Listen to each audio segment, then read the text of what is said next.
Welcome back. Today we're testing the new Motiv Ripcord launch.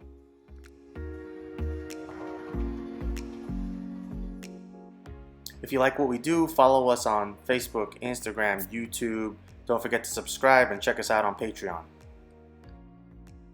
First impressions, the Ripcord launch looks so pretty. Ball reaction intent, I'm a bit confounded to be honest. Okay, let's get into it. Firstly, the Ripcord launch looks awesome. Colors are nice and logos look really cool rolling down the lane. With that said, there are many things that confuse me here. Firstly, why Motiv releases different cores in a primary ball name is beyond me. I find it very confusing. You can have Ripcords with different cores in it. Remember the Forza that started the Torx core? Well, the Forza S had the Sigma core. Trident balls had different cores. Just outright confusing. Don't really care about the explanation. Now let's leave that aside and discuss ball reaction. Well, guess what? That also confuses me.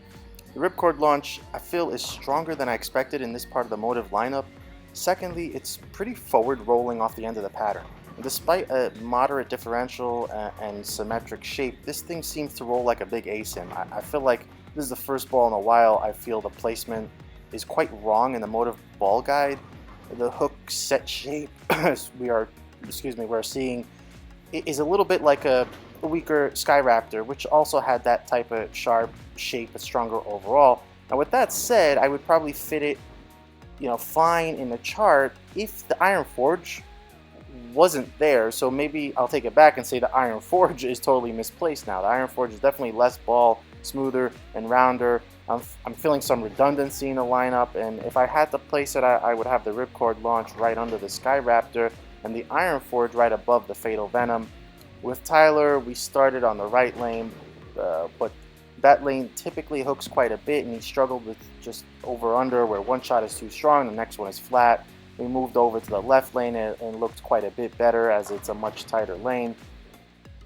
Tyler ultimately found a good look between the third and fourth arrow, but it started to feel like we would have a narrow window of usability with the Ripcord launch. Looking a little closer at Brian with the launch, more or less reveals similar characteristics. Honestly, he had to work quite a bit and manipulate ball reaction to find something that works. Okay, so let's say that's no big deal and it just took time to figure out the ball. Trouble is that, again, Brian felt a relatively narrow window of usability with the shape the Ripcord launch was creating. The hook set motion just seems to limit down lane board coverage. So in the normal window, he just didn't get much forgiveness, as if he got it to the right, the ball just didn't have the back end, as it kind of spun up so quickly and stopped.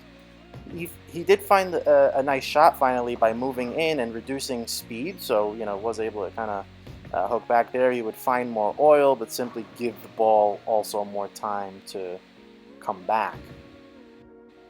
Final thoughts. I have to ask, did Motiv try to do too much of a good thing with a sharp cover and a sharp core? Does this just limit usability by reducing versatility? Unfortunately, I feel like the answer to that is yes on the lanes and the condition we tested on, at least. The ball looks great when it's working. It's just got that heavy roll. You can immediately feel that this is a big footprint type ball, but I would say not Skyraptor territory. It makes me wonder how it'll fare on other conditions, but this is what we saw here. I think this ball needs more volume to work effectively and show off its motion.